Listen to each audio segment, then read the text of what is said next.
Good morning students. आज हम chapter पढ़ेंगे न्यूट्रिशंस इन एनिमल्स। क्लास 7 का चैप्टर है। सबसे पहले इसका जो चैप्टर था वो था न्यूट्रिशन इन प्लांट्स। तो एनिमल्स को भी न्यूट्रिशंस की आवश्यकता पड़ती है। मैं सबसे पहले हिमांशु को कहूँगा कि वो चैप्टर को स्टार्ट करें। Yes Himanshu. In chapter 2, you have learned that plants can synthesize their own food by the on for the process of photosynthesis of आपने पहले पढ़ा है कि चैप्टर में जो पौधे होते हैं वो फोटोसिंथेसिस क्रिया से अपने भोजन को बनाते हैं। मैं अपने बच्चों को हमेशा हेल्प करता हूँ रीडिंग में। अगर बच्चा कहीं वर्ड की गलती कर रहा है तो हम उसको रिपीट करते हैं ताकि बच्चे के प्रोनाउंसिएशंस ठीक हो सके। Yes. all the animals depend on the plant directly or indirectly for their food. सारे एनिमल्स डायरेक्टली और इनडायरेक्टली अपने भोजन के लिए पौधों और जानवरों पर निर्भर रहते हैं। Animals that eat only plant or plant products like grass, leaves, fruit, grains, etc. और कॉल्ड हार्बिवोरस। जो एनिमल्स ग्रास, लीव्स, घास, पत्ते, फ्रूट्स खाते हैं उन्हें हम हार्बिवोरस एनिमल्स कहते हैं। For example, goat, cow, deer, squirrel, and elephant.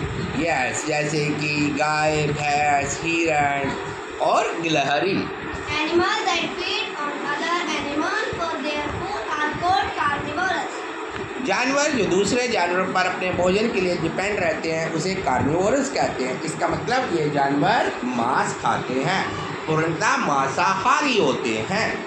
For example, frog, lizard, lion, and tiger. जैसे कि मेंढक, छिपकली, शेर और चीता। There are some animals which can feed on both plants and animals. कुछ ऐसे एनिमल्स होते हैं जो प्लांट्स और जानवर दोनों पर डिपेंड रहते हैं। They are known as omnivorous. वो ओमनिवोरस कहते हैं। मैं आपकी एक चीज़ और कंफर्म करना चाहते हैं। बच्चों का कई बार क्वेश्चन होता है, क्या सर शेर रोज़ शिकार करता है? क्या एनिमल्स रोज़ शिकार करते हैं? ऐसा नहीं होता। एनिमल्स कब शिकार करते हैं? अगर एक चीता ने शिकार किया या एक शेर ने शिकार किया और शिकार करने के बाद वो नेक्स्ट 5 to 6 डेज भी शायद शिकार नहीं करेगा क्योंकि उसका पेट भर जाएगा। क्लियर? तो कई बार हम कहते हैं कि ये एनिमल सर हार्मफुल ही नहीं है। तो बोला सर चीता तो हार्मफुल है, कोई भी पर्सन उसके पास से गया और उसे कुछ फर्क ही नहीं पड़ा, चीते ने कुछ अटैक ही नहीं किया। वो क्यों करेगा अटैक? ऑलरेडी तो उसने खाना ही खाया हुआ है, तो इसलिए वो उस पर अटैक नहीं करेगा। अटैक कब करेगा? जब आप उस पर कुछ अटैक करेंगे, उल्टा आप उसे चोट पहुंचाएंगे तब वो चोट पहुंचाएगा। नहीं तो अगर वो भूखा होगा तब वो आप पर अटैक करेगा। तो ऐसा नहीं होता कि एनिमल्स रोज़ ही शिकार कर रहा है, एक चीता रोज़ ही शिकार करे जा रहा है, रोज़ ही खाएगा। नहीं। अजगर, अब हम एक एग्जाम्पल लेते हैं। अजगर अगर किसी चीज़ का शिकार करता है तो वो 5 to 10 डेज भी नहीं खाएगा क्योंकि वो 5 to 10 डेज उसको उस एनिमल्स को पचाने में लग जाएगा। अगर एक अजगर ने एक किसी का शिकार किया, मैं सपोज करो पिग का शिकार किया या किसी भी एक ऐसे हैवी एनिमल का, गोट का शिकार किया या किसी बफेलो का शिकार किया, तो उसको एटलीस्ट उसको पचाने में कम से कम 10-15 दिन तो लगेगा ही लगेगा। तो इसका मतलब वो 10 to 15 डेज तक वो हार्मफुल नहीं है। क्लियर? क्योंकि हम जो फूड खा रहे हैं, हम फूड क्या खा रहे हैं? हम सुबह मान लो 2 चपाती खाते हैं, दोपहर को 2 खाते हैं, शाम को 2 खाते हैं। तो हम जो खा रहे हैं हम लिमिटेड क्वांटिटी में खा रहे हैं, थोड़ी थोड़ी क्वांटिटी में खा रहे हैं, लेकिन वो पूरी क्वांटिटी इकट्ठी खाते हैं। अब जैसे आपने एनिमल्स देखा होगा तो गाय होती है, भैंस होती है, वो जुगाली करते हैं। एक टर्म्स होता है जुगाली। शहर के बच्चों को मैं बताना चाहता हूँ, गाँव के बच्चों को तो पता होगा ही। उसमें क्या होता है, जो एनिमल्स होता है, जो ग्रास होती है वो पहले खा लेता है। आपने देखा होगा कि जो बफेलोज होती है, काउस होती है, बहुत ज़्यादा घास खाती है, चारा खाती है, चारा खा लेती है। ये जो चारा होता है उनके रेक्टम में चला जाता है, उनके पेट में चला जाता है और उसके बाद उस चारे को बैक लेकर आती है अपने मुंह में और उसको चबाती है, जिसको च्यूइंग कहते हैं, जिसे जुगाली करना कहते हैं। क्लियर? और फिर उसके बाद वो बैक उसकी बॉडी में चला जाता है। तो उसने मुझसे क्या ऑब्जर्व किया, उसने ग्रीनी चीज़ ऑब्जर्व किया। आप कभी देखिएगा घास हरी होती है ना, तो उसके बाद जब उसका डंग यूज़ करते हैं तो उसके डंग के अंदर कलर नहीं होगा, तो उसने जो उसके न्यूट्रिशन था ग्रास का वो सब कुछ पर्टिकुलर खा लिया। तो ये चीज़ हमें पता होनी चाहिए, बच्चे इतने अवेयर नहीं होते इस चीज़ के। अब एक क्वेश्चन और बताते हैं, कैल्शियम, एनिमल्स के कैल्शियम के बारे में बताते हैं। एनिमल्स के जो फीड्स होता है, एनिमल्स के फीट में सबसे ज़्यादा कैल्शियम होता है। अब आप समझिए फीट क्या हुआ, जिसको हुड्स कहते हैं, जिसके ऊपर कोई एनिमल्स खड़ा होता है, तो उसके जो हुड्स होते हैं उसमें कैल्शियम होता है। कैल्शियम क्या होता है, कैल्शियम मजबूत करता है हड्डियों को। जैसे हमारे जो टीथ है ये कैल्शियम के बने होते हैं, ये स्ट्रॉन्ग है। तो उसके जो हुड्स हैं उसने पूरी बॉडी को संभाल कर रखा हुआ है। अब एक बफेलो का वेट अगर मैं समझ लूँ कि 200 kg, 250 kg, तो 250 किलो उसके 4 हुड्स पर खड़ा हुआ था। तो एनिमल्स के जो फीट्स होते हैं, जिसे हम हुड्स कहते हैं, वो कैल्शियम के बने होते हैं और वो स्ट्रॉन्ग होते हैं। क्लियर? चलें आगे। Yes, Animal that feed on dead and decaying organic food matter. yes, animal that feed on dead and decaying organic matters, they are called the detritivores। और जो डिकेइंग मैटर्स पे रहते हैं, डिकेइंग मैटर्स क्या होते हैं, वो जानवर जो मर चुके हैं। अब आप एक एग्जांपल देखते, कई बार देखते होंगे कि कोई डॉग मरा पड़ा है सड़क पर और कुछ टाइम के बाद वो ख़त्म हो जाता है, बिल्कुल साफ़ हो जाती है उस जगह पर, तो वो गया कहाँ, उसको डिकेइंग, धीरे धीरे वो ख़त्म हो रहा था। उसे कौन खा रहा था, अर्थवॉर्म्स खा रहे थे, बैक्टीरियाज खा रहे थे, ये सब कुछ खाते हैं। अब आप कई बार सोचोगे सर ये बैक्टीरिया तो दिखते नहीं है, आपको आप सब बैक्टीरियाज को देख सकते हैं, कहाँ देख सकते हैं आप, डिकेड्स एनिमल्स, जो आज जानवर मरा पड़ा उसके पास आप छोटे छोटे कीड़े देखते हैं ना, ये प्रेजेंट हैं एयर में, लेकिन जब ये कलेक्टेड हो जाते हैं और डिकेड करने लग जाते हैं तब आपको पता चलता है ये छोटे सी चीज़ इसको ख़त्म कर रही है। तो bacterias are in the air, हवा में है bacteria. Some are the good bacteria, some are the bad bacteria. कुछ अच्छे बैक्टीरियाज होते हैं, कुछ खराब बैक्टीरियाज होते हैं, जो हमारी बॉडी के लिए अच्छे भी हैं और कुछ हमारी बॉडी को खराब भी करते हैं।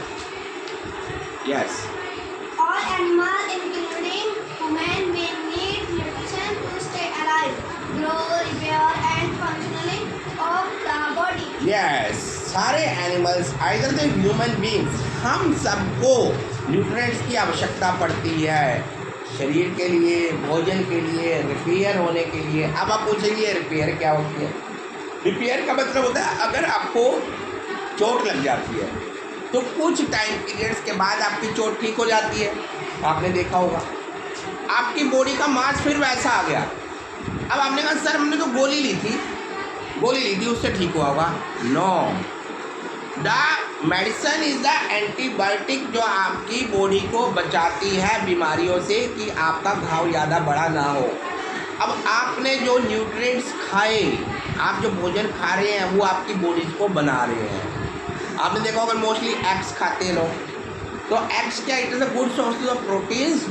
कोई इंसान बीमार होता है उसे क्या कहा जाता है, कई बार कहा जाता है एग्स खाओ, फ्रूट्स खाओ, तो वो जो न्यूट्रिएंट्स होते हैं हमारी बॉडी के पार्ट्स को बनाते हैं और हमारे उस मांस को फिर दोबारा उसी फॉर्म में ले आते हैं। तो हमें दूध पीना चाहिए क्योंकि जो दूध है वो कैल्शियम की कमी को पूरा करता है। अगर किसी को हड्डियों की प्रॉब्लम है तो he had to drink the milk, इसलिए बच्चों को दूध हमेशा पीना चाहिए, दूध से कभी इनकार नहीं करना चाहिए। Yes, Nutrition includes mode of intake of food and its utilization. utilization in the body. Nutritions का मतलब होता है जो खाना हम लेते हैं और जो यूटिलाइज करती है हमारी बॉडी। अब मैंने न्यूट्रिशंस का क्या एग्जांपल दिया, यूटिलाइजेशन। न्यूट्रिशन ने क्या किया, एग्स, इसने प्रोटीन्स दिया, प्रोटीन्स देने के बाद क्या हुआ, प्रोटीन्स देने से इसने हमारी बॉडी के जो पार्ट्स जो खराब हो रहे थे, जिसकी आवश्यकता थी, रिपेयर होने की आवश्यकता थी, उन सबको कंप्लीट किया। How do animals take this food? अब ये एनिमल्स इस भोजन को कहाँ से लेंगे, वो न्यूट्रिशंस कहाँ से लेंगे? Yes, How can we obtain energy from this food? हमें एनर्जी कैसे मिलेगी फूड से? पहला मतलब समझिए कि जो फूड है वो क्या कर रहा है, फूड हमें एनर्जी दे रहा है। क्या दे रहा है? एनर्जी, ऊर्जा दे रहा है, काम करने की ताकत दे रहा है। एक चीज़ मैं और आपको क्लियर करना चाहता हूँ, हमारी बॉडी में ग्लूकोज होता है। क्या होता है? ग्लूकोज। ये जो ग्लूकोज होता है ये हमारी बॉडी को स्ट्रेंथ देता है, ताकत देता है। अगर हम कुछ टाइम पीरियड नहीं खाते तो ग्लूकोज रिलीज होना शुरू हो जाता है हमारी बॉडी के अंदर। जैसे कि वो जो हमारी भूख, मतलब मुझे खाने को कुछ नहीं मिला तो मेरा जो ग्लूकोज था उसने उस पार्ट्स को लिया और कुछ हद तक मेरी भूख को कम कर दिया। मीन्स मेरी बॉडी चलती रहेगी, लेकिन इसका मतलब ये नहीं कि आपके पास ग्लूकोज पे आप डिपेंड हो जाएंगे। ये धीरे धीरे डिके होना शुरू हो जाता है, ख़त्म होना शुरू हो जाता है। इसलिए आपको हमेशा खाते पीते रहना चाहिए। Yes. The food you eat is not in a suitable form to provide the nutrition instantly. हाँ, तो ये जो भोजन होता है जो हम खाते हैं एकदम न्यूट्रिशन नहीं मिल जाता। एक चीज़ मैं आपको और बताता हूँ, आप खाना खाते तो आपका खाना 2 घंटे बाद पचना शुरू होता है, 2 आवर्स। इसलिए कहते हैं खाने को पचाने के लिए क्या करना चाहिए, आप जब भी खाना खाओ at least you have to take the 500 steps. आपको 500 कदम चलने होंगे, क्योंकि ये जो खाना है आपकी बॉडी के बैग में चला गया इस टाइम में। ओके, अब ये अंदर चला गया। अब ये खाना यहाँ से छोटी आंत में जाएगा आफ्टर द 2 आवर्स, फिर बड़ी आंत में जाएगा, फिर पचना शुरू होगा। तो इसलिए at least it takes about the 2 hours. जब भी आप खाना खाते हैं तो 2 घंटे पचाने में लगता है। इसलिए लेट नाइट में खाना कभी नहीं खाना चाहिए। कि आप 11 बजे खाना खा रहे हैं और आप 11:30 सो गए, तो ये आपकी बॉडी को इफेक्टिव डालेगा, खाना सही पचेगा नहीं और आपको वॉमिट्स हो सकता है, आपकी तबीयत खराब हो सकती है। इसलिए खाना खाने के बाद एटलीस्ट 500 कदम चलें, उसके बाद आप चाहे बैठ सकते हैं, फिर रेस्ट कीजिए, then you have to go for the sleep. Okay, next. The components of food such as carbohydrates, fats, proteins, vitamins, etc. Are complex substances. अब जो कंपोनेंट जैसे कार्बोहाइड्रेट्स है, फैट्स है, प्रोटीन्स है, विटामिन है, ये सारे कॉम्प्लेक्स सब्सटेंसेस में आ जाते हैं। अब बात करते हैं कि कार्बोहाइड्रेट्स क्या है, क्या चीज़ें हैं, ये कैसे बेनिफिट के लिए।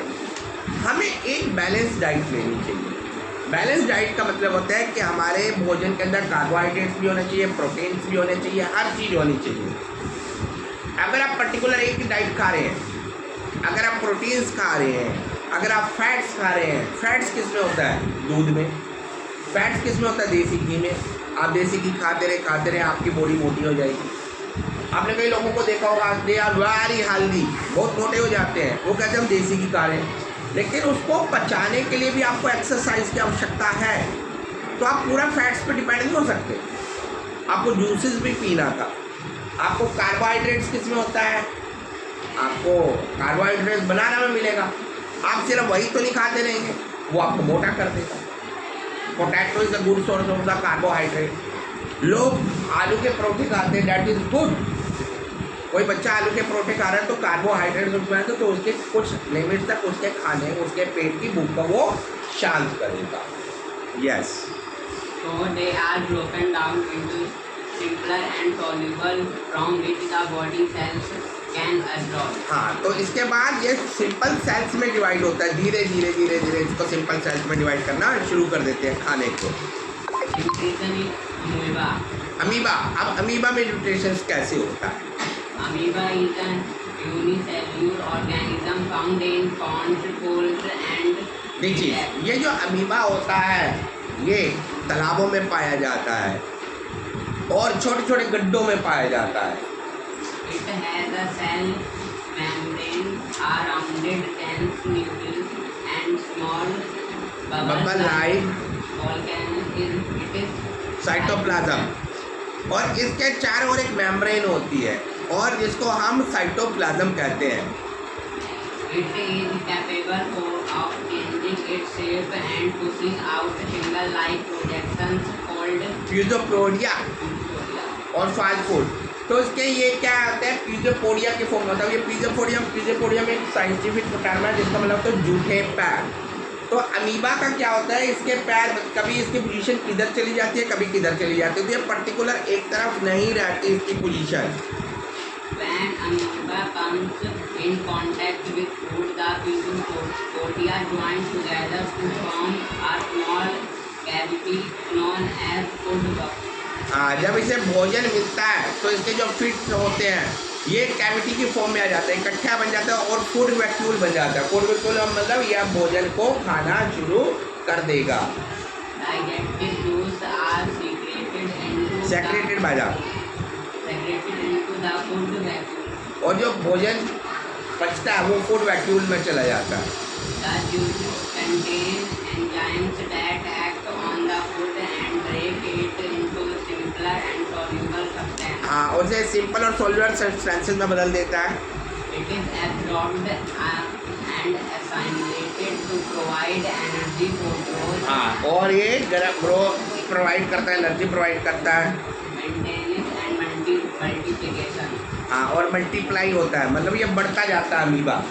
The food which remains digested is expelled outside by the vacuole, और जो भोजन ये खाकर बाहर निकाल देता है वो वैक्यूल से निकलता है। यस शिवानी।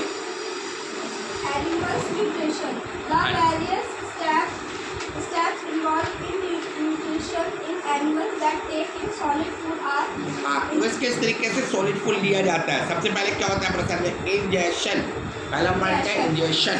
यस, पढ़िए। It is the act of taking food inside the body. इसका मतलब जो भोजन हम शरीर में लेते हैं वो इंजेक्शन हुआ। इंजेक्ट करना, इंजेक्ट होना होता है लेना किसी चीज को। यस।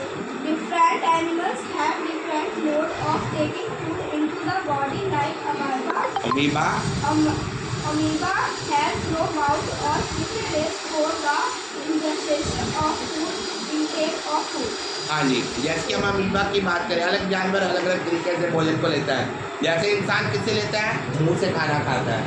अमीबा फास्ट फूड से, ब्रीजोपोडिया से लेता है। ठीक है, ब्रीजोपोडिया जुड़ जाता है और फूड वैक्यूल बन जाता है। Yes. These and hummingbirds suck the nectar of plants, infants of human beings, and some animals feed on mother milk. हाँ, जैसे कि कुछ पक्षी नेक्टर को चूज करते हैं, पौधों के नेक्टर को लेते हैं। बच्चे होते हैं मदर पर डिपेंड रहते हैं। Snake like python swallow the animals they prey upon. हाँ, जैसे अजगर है, ये अपने शिकार को निगल लेता है। जैसे मैंने आपको एग्जाम्पल बताया कि उसने शिकार को निकला तो उसे काफ़ी दिन लग जाएंगे उसको पचाने में। Thus different दूध different modes of feeding and are scraping. हाँ, are scraping, breathing, chewing, capturing, swallowing and sucking. इसलिए जो खाने का तरीका होता है वो होता है scraping, breathing, capturing, swallowing and sucking. digestion. It is the process of breakdown of complex form of food into simpler and soluble form. Digestion का मतलब होता है कि कॉम्प्लेक्स फॉर्म को सिंपल फॉर्म में कर Formed with the help of digestion juices formed in the body. हाँ, और ये डाइजेस्टिव फॉर्म्स में लेते हैं, पचाने की फॉर्म में लेते हैं। Absorption. It is a process by which soluble form of food enters the body through such as blood. हाँ, ये ब्लड की फॉर्म में चला जाता है। अब्जॉर्प्शन क्या होगा? पचेगा तो किस फॉर्म में होगा? जो बॉडी फ्लूइड्स की फॉर्म में होगा और ये ब्लड में बदल जाएगा। Assimilation. It is a process by which energy is obtained from the absorbed food. अब जो भोजन हमने पचाया उससे अब क्या बनेगी? एनर्जी। एक तो ब्लड चला गया, एक क्या चलेगी? एनर्जी, ताकत आ गई। कहते हैं ना खाना खाने के बाद ताकत आ गई मुझे। The absorbed food is transported to different parts of the body where they are utilize. utilized for growth and development. हाँ, और ये पचा हुआ खाना भोजन जो है शरीर के दूसरे भाग में चला जाता है और हमारी बॉडी को डेवलप करता है। इसलिए जो बच्चे होते हैं, टीनेजर बच्चे ज़्यादा खाना खाते हैं because they need the more energy for, because they are going in the growth stage. इसलिए जो जवान बच्चे होते हैं, यंग बच्चे होते हैं, उन्हें खाना अच्छा खाना चाहिए। एडिशन। हाँ, बच्चों को कभी भी ये नहीं होना चाहिए कि मैं खाना नहीं खाऊंगा, मैं डाइट पर हूँ। नेवर फॉर द डाइट, क्योंकि जैसे आपकी ग्रोथ है तो आपको भोजन भी चाहिए खाना खाने के लिए, इसलिए डाइट पर रखने की जरूरत नहीं होती आपको। Yes. It is a process in which undigested and unabsorbed solids residues of the food are eliminated. eliminated out of the body as waste. हाँ, तो उसके बाद जो हमारा भोजन, बेकार भोजन जो हमारे लिए आवश्यक नहीं है, वो हमारी बॉडी से बाहर निकल जाता है। हाँ जी, आप पढ़ें। Nutrition in human beings. अब इंसान में न्यूट्रिशन कैसे होता है? Yes, In your body, the functions of nutrition are carried out inside a long tube. हाँ, जो इंसान में न्यूट्रिशन होता है एक लंबी ट्यूब से होते हैं, Coiled at some places called the gut or the alimentary canal, और ये बिल्कुल पाइप की तरह होते हैं। अब ये क्या कि छोटी आंत और बड़ी आंत, यहाँ पर ये देखिएगा इस फिगर्स में। अब ये इस चीज़ में कॉइल हो जाती है, मतलब घूमी हुई होती है। ingestion, digestion, absorption, and digestion of the food is carried out in the alimentary canal. हाँ, तो पाचन होना और इसका एलिमेंट्री कैनल्स में होता है। इंजेक्शन एलिमेंट्री कैनल्स में होता है, खाना पचने के बाद बाहर जाता है, एलिमेंट्री कैनल से जाता है। Where as the assimilation is carried out with the help of circulatory and the respiratory system. जो असाइमुलेशन होता है वो रेस्पिरेटरी से होता है और हमारा सर्कुलेटरी श्वसन क्रिया से होता है। Digestive system in human beings consisted of alimentary canal and several digestive. हाँ, जो हमारा डाइजेस्टिव सिस्टम होता है वो हमारी एलिमेंट्री कैनल होता है और इसमें कई डाइजेस्टिव ग्लैंड्स होते हैं जो भोजन को धीरे धीरे पचाते हैं। The alimentary canal is about 9 meters long and stretches from the mouth to the anus, हाँ, anus. It is और ये एनस तक जुड़ी हुई होती है, हमारे पेट के अंतिम भाग तक जुड़ी हुई होती है, जहाँ से भोजन जो हमारा पचा हुआ भोजन बाहर निकल जाता है।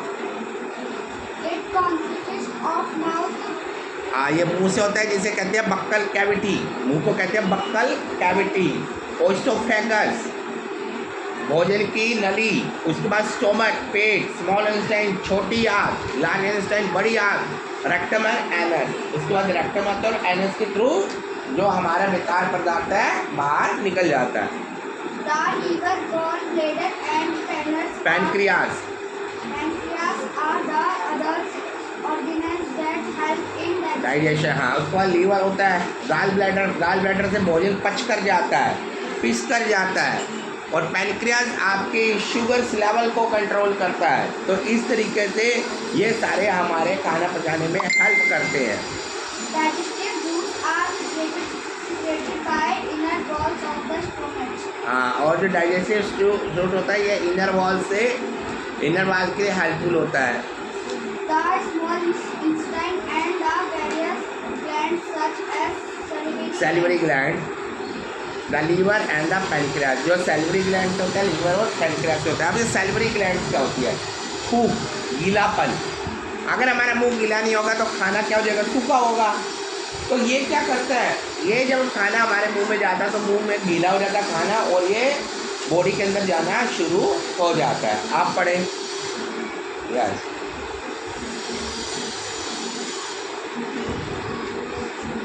माउथ और बक्कल कैविटी। रुक जाइए, आपके बारे में प्रॉब्लम आ रही है। Do you have any problem? Yes, करना पड़े। ऊंचा पढ़ो Mouth is और ऊंचा पढ़े। mouth is the foremost organ of the alimentary रुक canal. जाइए, रुक जाओ आप। Himanshu, Mouth and buccal cavity. Mouth और बक्कल कैविटी। सबसे पहले हम माउथ की बात करते हैं। Mouth is the foremost organ of the alimentary canal. हाँ, डाइजेशन बीइंग्स इनसाइड इट। जो माउथ होता है ये हमारा सबसे पहला जो कैनल से है, सबसे पहली शुरुआत होती है मुंह से, और ये हमारे भोजन को पचाने में सबसे पहली शुरुआत कहाँ से होती है? माउथ से, मुंह से। Just think of your favorite food. आप अपने भोजन के बारे में समझिए, जो भोजन आपको सबसे अच्छा लगता है पहले उसके बारे में सोचें। Does your mouth water? क्या आपके मुंह में पानी आ जाता है? This water in your mouth is called salivia. हाँ, यही जो पानी आ गया आपके मुंह में, आपने सोचा रसगुल्ला, और पानी आ गया कि नहीं आ गया? Very good. किस किस के मुंह में पानी आया? वेरी गुड, सबके मुंह में पानी आ गया। वेरी गुड, प्रिंस के मुंह में भी पानी आ गया। Very good. तो जैसे ही आपके मुंह में पानी आया, मतलब मैंने किसकी बात की? सल्विया को। तो वो उसने क्या किया? आपके भोजन को गीला कर दिया और वो अब आपके पेट में जाना शुरू हो गया। Very good. Make the food moist and soft. ये भोजन को सॉफ्ट कर देता है। नहीं तो सूखा खाना आप खा सकते हो? नहीं खा सकते। कई बार आप देखते हैं ना, जब कोई बीमार होता है वो खाने को पचा नहीं पाता है ना, तो उसको दिक्कत होती है खाना पचाने में, क्योंकि उसकी जो सैल्विया ग्रैंड्स होती है वो नरम नहीं हो पा रही। वो कहता है ना मैं खाना नहीं ले पा रहा, वो खाना नहीं ले पा रहा। रीज़न इसका है कि उसकी जो सैल्विया ग्रैंड्स है वो सूख गई है। गीला रहेगा तो सॉफ्ट रहेगा उसके पास खाना, तो उसको उसके इसमें क्या जाता है? नरम खाना दिया जाता है या जूसी दिया जाता है, जिससे उसका मुंह गीला गीला रहे और खाने को पचा सके। Digestion begins when we chew the food. Digestion start हो जाता है जब हम भोजन को चबाते हैं। It receives secretion from 3 pairs of salivary glands. हाँ, ये 3 पेयर्स में होते हैं सैलिवरी ग्लैंड्स के। The salivary contain an enzyme enzyme, amylase, जिसके अंदर एंजाइम्स होते हैं, एमुलस होता है, which digest the starch present in food into maltose sugar, down starch into simple sugar. हाँ, जो इसको डाल्टन को सिंपल शुगर में बदल देता है। माल्टोज शुगर को सिंपल शुगर में बदलता है। Food is broken down into simpler pieces with the help of H. Teeth, जो भोजन होता है ये छोटे टुकड़ों में बांट दिया जाता है टीथ के द्वारा। This process is called chew or mastication. Mastication, जिसे च्यूइंग कहते हैं या मैस्टिकेशन कहते हैं। The salivary glands secrete saliva which gets mixed with the food with the help of tongue. हाँ, और ये टंग के साथ जुड़कर उसके साथ मिक्स हो जाता है। Your teeth cut tear are grains food before your उसके swallow. बाद आप भोजन को पचाते हैं, चबाते हैं। अभी जो हमारी फ्रंट के टीथ आते हैं, फ्रंट के टीथ, ये क्या करते हैं? ये काटते हैं भोजन को। इधर के टीथ क्या करेंगे? ये उसको दबाएंगे। क्लियर? आप किसी चीज़ को फ्रंट से काटते हैं, उसके बाद इधर वाले टीथ उसको दबाएंगे। Clear? Yes. Teeth are rooted in separate sockets in the jaw. In the gum, जो टीथ है अलग अलग सॉकेट्स में जुड़ा हुआ है। जैसे आपने टीथ देखा होगा जुड़ा हुआ है ना अलग अलग पार्ट में, तो 32 टीथ है हमारे। Clear? With the help of your tongue, feel different shapes of teeth. हमारे अलग अलग शेप होते हैं दांतों के। Based, पहला सीजर, जिसे सीजर टीथ कहते हैं, जो कैंची की तरह काटते हैं टीथ को।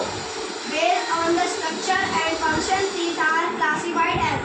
टीथ को निम्नलिखित फॉर्म में डाला जाता है। पहला हो गया incisor. They are present in front part of both the jaws and are Jaws. flat in shape. हाँ, ये फ्रंट पार्ट पे होते हैं और these are biting and cutting for, एक चीज को काटने में। ठीक है, हमारी मदद। Second, Canines. canines. They are present on either side of the incisives. Incisor, हाँ। They are pointed in shape. They have been tearing for canines. अब ये कैनिन्स होते हैं इंसीजर्स की तरह काम करते हैं और ये उसको फाड़ देते हैं। आपने देखा होगा डॉग्स होते हैं, एनिमल्स होते हैं, उनके टीथ बहुत तेज होते हैं, वो फ्लैश को मतलब किसी भी मांस को काट देंगे।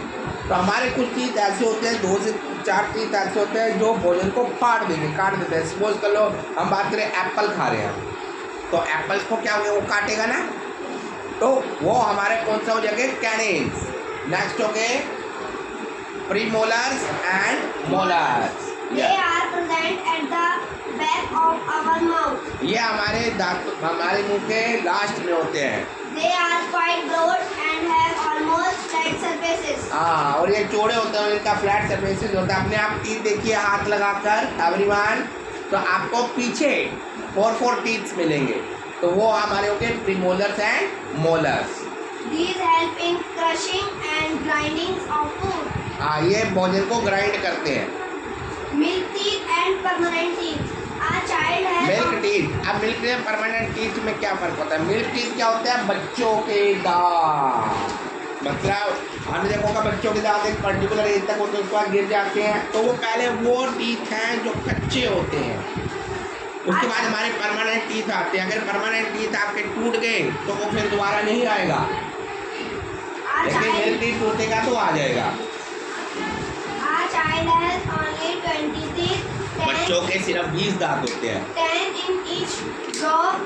10 हर जगह में होते हैं,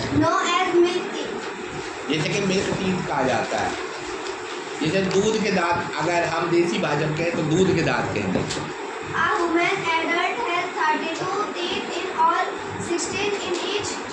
और जो ह्यूमन होता है अडल्ट, उसमें 32 दांत होते हैं और 16 ऊपर 16 नीचे।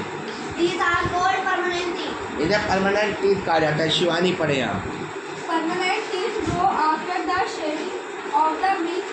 और परमानेंट जो टीथ होती हैं ये मिल्क टीथ के गिरने के बाद आते हैं। मिल्क टीथ 10 साल की उम्र तक रहते हैं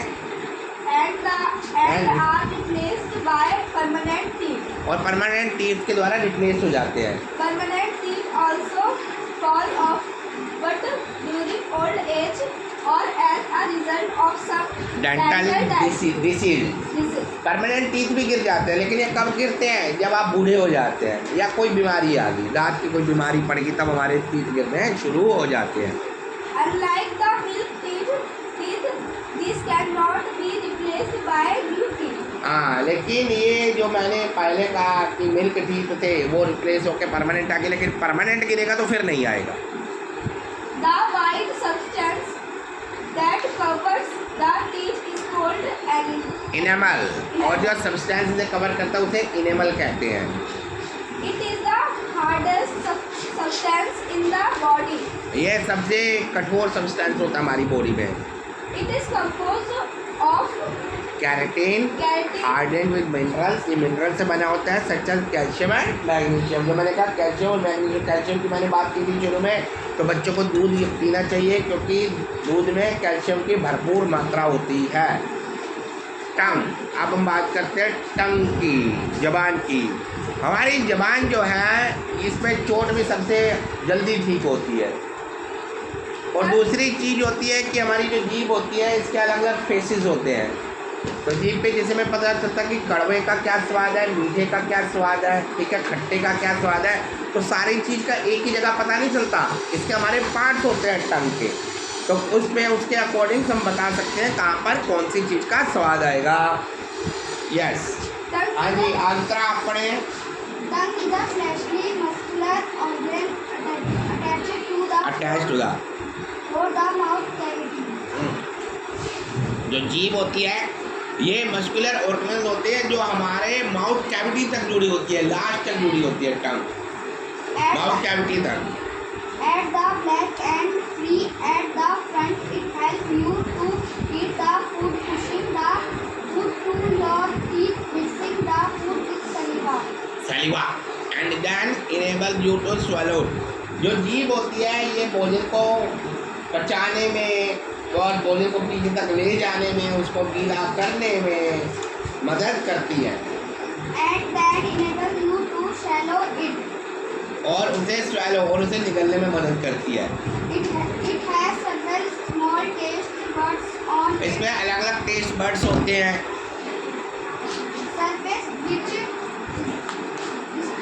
डिस्ट्रीब्यूट 4 टाइप्स ऑफ टेस्ट, जिसमें 4 तरह के टेस्ट होते हैं, जैसे मीठा, साल्टी नमकीन, सोर कड़वा एंड सोर खट्टा एंड द बिटर द कड़वा।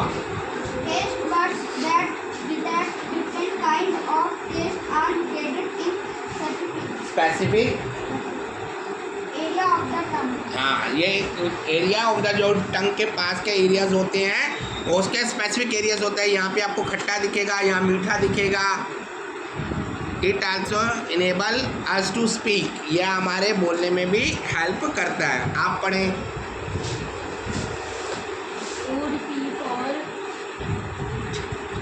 फूड पाइप और speakers. Oral cavity opens into small funnel shaped air area called called pharynx Larynx. जैसे ओरल कैविटी होती है जो फनल शेप में होती है, फनल मतलब कीप की शेप में होती है, जिसे बैरिनेक्स कहते हैं। After the food is swallowed, it leads the passage or the tube called और ओसोफेगस। इसके बाद ये जो भोजन हम Which पचाते हैं, जाता है अंदर, स्वेलो करते हैं, ये ओसोफेगस की फॉर्म में आता है। which connect the mouth cavity with the stomach. जो कि पेट से हमें पेट से जोड़ता है। The food pipe runs along the neck and chest behind the windpipe. जो विंड पाइप, जो फूड पाइप होती है, ये हमारी गले और छाती से जुड़ी होती है पीछे, जिसे विंड पाइप कहते हैं। It is made up of muscles. Its inner wall shows a wavy movement called पेरिस्टलिस, peristalsis. जिसे पेरिस्टलिस कहते हैं। This muscular movement helps to push the food forward into the next organ, और इसे नेक्स्ट ऑर्गन तक पहुंचाती है। आप पढ़ो। Stomach. Stomach is a eye-shaped, thick-walled muscular bag located in the upper abdomen. abdomen. जो स्टोमक होता है ये आई शेप में होता है, जो कि ऊपरी पेट के ऊपरी भाग तक होता है। It is the widest part of the alimentary canal. जो कि एलिमेंट्री कैनल का सबसे चौड़ा भाग होता है। It can hold up to 2 liters of food at a time. ये 2 लीटर फूड एक टाइम में रख सकता है। Food stays in a stomach for a few minutes to a few hours. ये 2 मिनट से कुछ घंटों तक इस पेट में रहता है। It receives food from the oesophagus esophagus at one end and open into the small intestine at the other. ये एक भाग से दूसरे स्मॉल इंटेस्टाइन के दूसरे भाग तक चला जाता है, खुला होता है। The stomach muscles squeeze and mix the food with digestive juice. और ये डाइजेस्टिव जूस में हो जाता है। The inner wall lining of the stomach mucus, mucus, hydrochloric acid and the digestive juice. जिसमें म्यूकस होता है, हाइड्रोक्लोरिक एसिड और डाइजेस्टिव फूड्स होता है। यस, आप पढ़ें। The mucus protects the lining of the stomach. Mucus जो होता है ये प्रोटेक्ट करता है स्टोमक को। The acid kills many bacteria that enter along with the food and make the acids medium in the stomach. और एसिडिक मीडियम्स में आता है। The digestive juices are made in glands present in the wall of the stomach. जो digestive food होता है ये जो होता है इसके वॉल्स में प्रेजेंट होता है। The digestive juices help in the breakdown of proteins into simpler protein को components. सिंपलर फॉर्म में बदलता है। Thus, food gets partly digested in the stomach and then it goes into the small intestine. और फिर छोटी आंत में जाता है। आप पढ़ो Lalit. Small small intestine. small intestine is held highly coiled and is about 7.5 meter long. ये कॉइल शेप में होती है और 7.5 मीटर लंबी होती है। It receives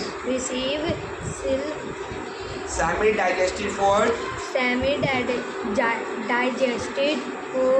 from the stomach और ये डाइजेस्टेड करती है भोजन को। Yes, it receives secretion for the liver and the pancreas pancreas. Muscles in the upper part muscle in the upper part of the small एंसेल small meets food intestine mix food with more the digestive food. digestive juice. हाँ, और छोटी आंत के साथ ये digestive food के साथ जुड़ता है। आप पढ़ें आकांक्षा। Liver is the largest gland in the body. It is reddish brown in color and is situated in the upper part of the abdomen on the right side. हाँ, और जो लीवर होता है ये पेट के ऊपरी भाग पर स्थित होता है। It secretes bile juice that is stored in a sac called the gall bladder. Gall bladder के अंदर ये जूस को सेक्रेट करता है जिसे बाइल जूस कहते हैं। bile juices help in digestion of fats present in food. हाँ, जो बाइल जूस होता है ये डाइजेशन में हेल्प करता है। फैट्स होते हैं भोजन में। Pancreas is a large cream-colored gland located just below the stomach. जो पैंक्रियास होता है ये पेट के नीचे होता है just. It secretes pancreatic juices and release into the small intestine. और ये पैंक्रियास जूस को भेजता है छोटी आंत में। It helps in digestion of carbohydrates and proteins. ये कार्बोहाइड्रेट और प्रोटीन को डाइजेस्ट करता है। The partly digest food now reaches the lower part of the small intestine, where the intestine juices complete the digestion of all component of food. हाँ, और उसके बाद ये सारे भोजन के कंपोनेंट्स को देखता है क्योंकि उसको क्या करता है डाइवर्ट करता है, छोटे भाग में बांटता है। Carbohydrates break down into simple sugar such as glucose, fats into fatty acid and glycols and protein into amino acids. हाँ, जैसे ये फैट को फैटी एसिड में मिलता है, ग्लाइकोल में मिलता है और प्रोटीन में मिलता है। Absorption in the small intestine. हाँ, छोटी आंत में पाचन क्रिया। अब हम इसके बारे में पढ़ेंगे।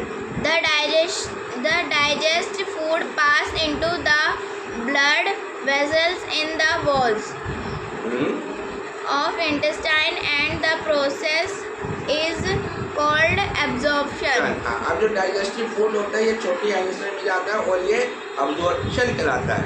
The inner wall of the small intestine has millions of minute finger-like protection called villi. हाँ, और इसमें हजारों मिलियन जो छोटे अगर हम बात करें ये इसको विली कहेंगे। Singular villis. The villi increase the surface area for absorption of the digestion food. और जो विली होता है डाइजेशन जो भोजन पचता है इसके एरियाज को बढ़ा देता है।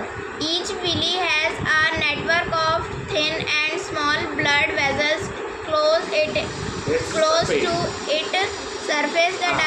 स्मॉल ब्लड वेसल्स होती है। The digest food is absorbed by the surface of the villi consisting of blood vessels Goes to the surface called the capillaries. called capillaries हाँ, जो कैपिलरीज में बदलता है कैपिलरीज कहते हैं। and transported via blood by blood vessels to different organs of the body. और शरीर के कई ऑर्गन्स में चला जाता है। This absorbed food is used to build complex substances such as protein required by the body and the process is called assimilation। और ये पूरा प्रोसेस एसिमिलेशन कहलाता है।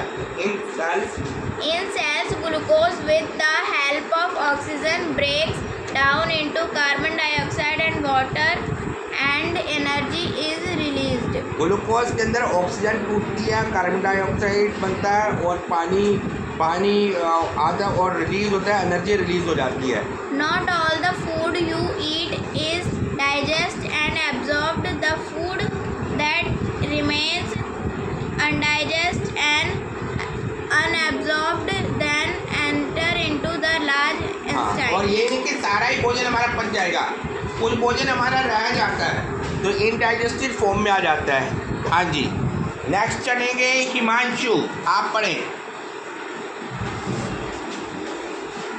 Large intestine is approximately 1.5 meter in length and wider and shorter than small intestine. हाँ, It जो carries लंबी जो बड़ी आइंस्टाइन होती है 1.5 मीटर होती है, 1.5 मीटर्स होती है। it carries no digestive function. हाँ, इसमें कोई इसका अब कोई डाइजेस्टिव फंक्शन नहीं है क्योंकि अब खाना कहाँ गया, बड़ी आंत में। अब It helps to absorb water and some salts from undigested food. हाँ, इसमें कुछ अनडाइजेस्टिव फूड रह जाता है। The remaining waste passes into the rectum and stored. These are semi-solid phases. हाँ, अब ये सेमी सॉलिड फेसिड में मतलब गीला भी थोड़ा सा बेकार खाना, अब ये कहाँ जाएगा, अब हमारी बॉडी से बाहर जाएगा।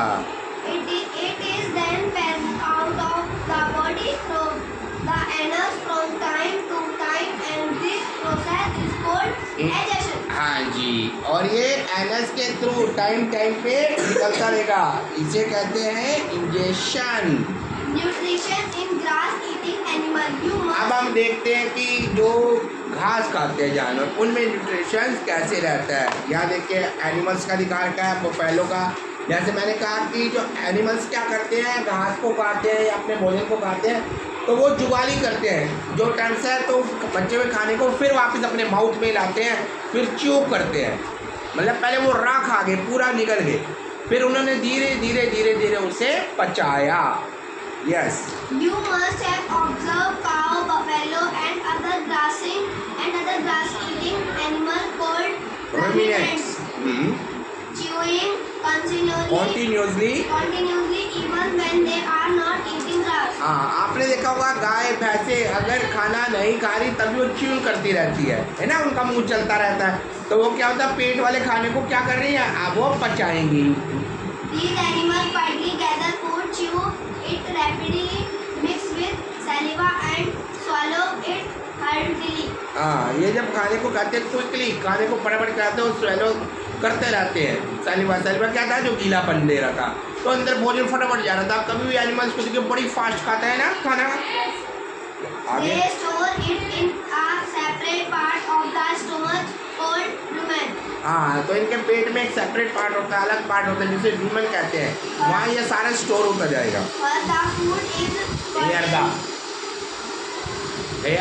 is Here the food is partially digested। अब यहाँ पर भोजन पचता है, the partially digested food is called curd.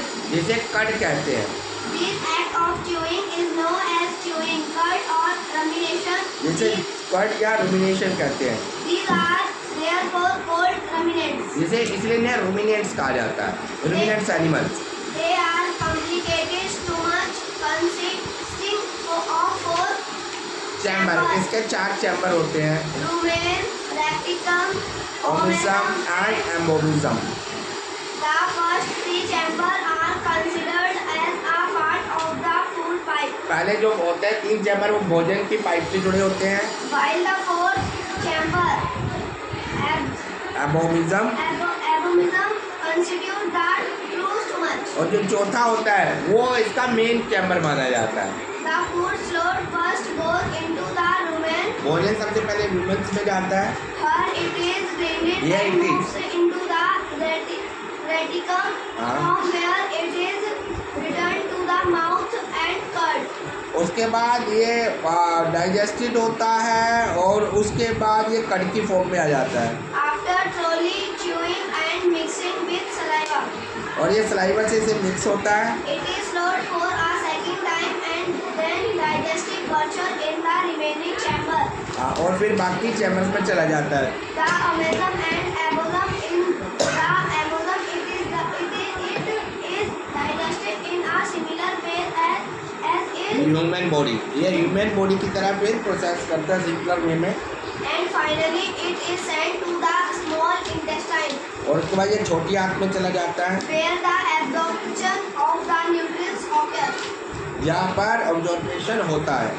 The food of ruminants it is rich in the digestion of which their digestive system have special adaptive features. हाँ, जहाँ उसका भोजन होता है वो एडेप्टिव फीचर्स होते हैं, मतलब वो उसी हिसाब से भोजन को पचा सकते हैं। अब मैं आपके साथ एक और इंटरेस्टिंग बात शेयर करना चाहता हूँ।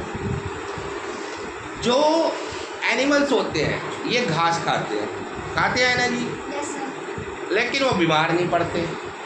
अब घास किस में उगती है? मिट्टी में। ऐसा तो है कि एनिमल्स घास को धोकर खाने जा रहा है, नहीं ना, मिट्टी वाली घास भी खा रहा है, कहीं पे कुछ भी खा रहा है, लेकिन वो बीमार नहीं होता, क्योंकि उसकी जो बॉडी होती है ना, उसकी बॉडी में एंजाइम्स होते हैं जो भोजन को पचा देते हैं। मतलब कि अगर वो घास को खा रहा है तो उसकी बॉडी के अंदर मिट्टी का कोई फर्क नहीं पड़ा, एंजाइम्स ने इफेक्ट किया और मिट्टी ने उसकी बॉडी पे कोई फर्क नहीं डाला, उसने सिर्फ घास को पचाया और बाकी जो मिट्टी थी उसकी बॉडी से बाहर निकल गई। लेकिन हमारे शरीर में ऐसा नहीं होता, हमारे शरीर में वो एंजाइम्स नहीं होते। आप घास के साथ घास खाएंगे मिट्टी के साथ तो आप बीमार पड़ जाओगे। तो कभी भी मूर्खता नहीं करनी, कभी भी गलत चीज़ में नहीं पड़ना। अगर आपको कोई कहता है कि घास खाई जाती है, इससे बॉडी स्ट्रॉन्ग होती है, इससे ये होता है वो होता है, नेवर। हमारी बॉडी में एंजाइम्स नहीं है, हमें बीमार कर देंगे, इसलिए हमारे लिए घास नहीं है। What we can eat the food। हमें हल्का भोजन खाएंगे जो हमारा पच जाएगा। हम गेहूँ खाएंगे, है ना, हम गेहूँ खाते हैं ना, गेहूँ के ऊपर धान के टुकड़े तो नहीं खाते, जो बच्चे हुए भूसा खाते हैं, नहीं। तो भूसा कौन खाता है? गाय भैंस खाती है ना भूसा। सूखा होता है कि नहीं होता? होता है ना, भूसा सूखा होता है, लेकिन वो खा जाती है। तो वो क्या धोकर उसको धोकर सुखा कर खिलाया जाता है उसे? नहीं। तो उसी टाइम वो तैयार करते खाना दे देते हैं उसको। तो एनिमल्स की जो बॉडी का अलग प्रोसेस है और इंसान की बॉडी का अलग प्रोसेस है। Clear? Yes. The first three chambers of the stomach help in fermentation of the cellulose. पहले 3 चैम्बर सेलुलोज बनाते हैं। They contain sac-like structure called caecum. at the junction of small and large eye और उसके बाद एक caecum में चले जाते हैं contain bacteria सिल्किन bacteria, digest cellulose present in the food। जो कि सेलुलोज भोजन में प्राप्त होता है वो आ जाता है। Thank you everyone. Next time हम एक नए चैप्टर के साथ आपके पास आएंगे। So thank you my students also that you have to read out this beautiful chapter. Thank you everyone.